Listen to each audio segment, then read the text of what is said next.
Isang mapagpalang araw po sa ating lahat. Ako po si Brian Isa Mendoza at ito po ang aking daily devotion ngayong araw, July 28, 2025. Ngayong araw po natin tutunan natin series which is a seminary edition. Specifically, ang topic po natin for this day is about personal eschatology. Saan tutungo ang Espiritu sa oras mismo ng kamatayan? Now, ang kabalata po ay magagaling sa 2 Corinthians chapter 5 verse 8. Sabi po dito, basahin ko po. And yes, we are of good courage, and we would rather be away from the body and at home with the Lord. Now, upang ating mas malaman kung ang ibig sabihin ng talatang ito, at upang mas maintindihan natin ang ating devotion, ngayon po tayo pinatako sa ating mga teachings for today. Una po, to depart from the body is to be with Christ.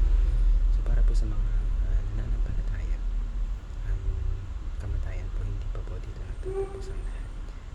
Actually, ito pa po yung simula. It is the beginning of being fully with Jesus Christ.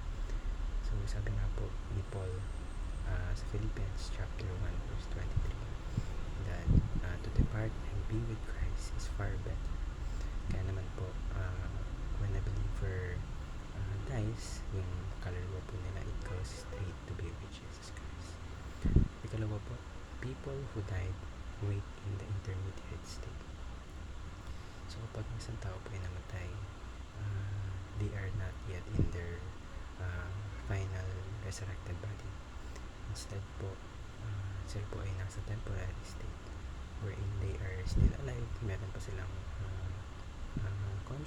consciousness, but they are still waiting for the day wherein they wait for the return of Jesus Christ and give them a glorified body. Ikatlo po, believers must live in light of eternity with God. Alam niyo po, maiksi po yung buhay natin ito sa mundo. But eternity with God is forever, walang hanggan. Kaya naman po, we shouldn't waste our time sa mga bagay na hindi naman na last. So, let's always remember that every choice that we make should be shaped by the truth, and let's live forever with God. Ngayon po tayo pinatako sa ating applications. Ito po yung mga dapat nating apply.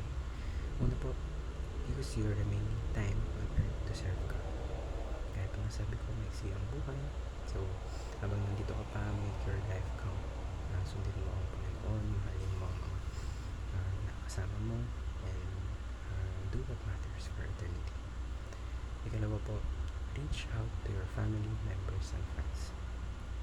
Pag naniniwala po tayo na salvation is real, if meron tayong Diyos sa buhay natin, we should care deeply about the people around us. So, huwag mong hintayin, mag-share ka na ng salita ng Diyos, maraming mo sa lahat mo, then palapitin mo pa sila pagkaroon mo ka ng relationship niyo with Jesus Christ.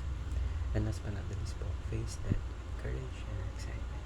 So, para po sa isang nananampalataya, ang kamatayan po is it is not something to fear. Kumbaga, it is a doorway to finally